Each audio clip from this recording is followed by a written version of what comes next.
एक दीस एक धाकटुलें भुरगें आपल्या आवय बराबर बाजारांतल्यान येतना तिका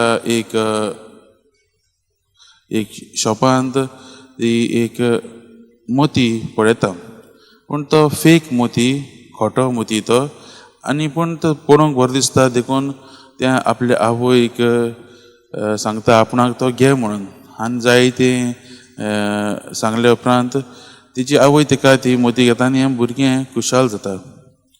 आनी तें घरा पावता आसतना तेजे घरा कडेन तिचो एक अंकल जिका ती जायते मोग करताली तो भायर सावन येयल्लो आसता. आनी जेन्ना ती ताका पळयता, त्या भुरगें ताका पळयता, तें वचोन त्या अंकलाक आपणें न्यू घेतला तो न्यू मोती घेतला तो दाखयता आनी खुशालकायेन ती दाखयता. आनी तो अंकल म्हणटा तूं म्हजो मोग करता जाल्यार हो मोती आपणाक दी.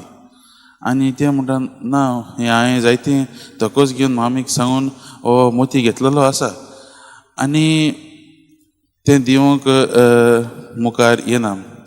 पूण तो अंकल म्हणटा तूं म्हजो मोग करता जाल्यार तुवें म्हाका हो दिवंक पडटलो. आनी त्या वेळार तें भुरगें रडटा आनी म्हणटा अंकल म्हाका तुका हो मोती दिवंक नाका, पूण तुजो मोग करता देखून आपूण हो मोती तुका दिता. आनी तें ताच्या हातांत तो घालता.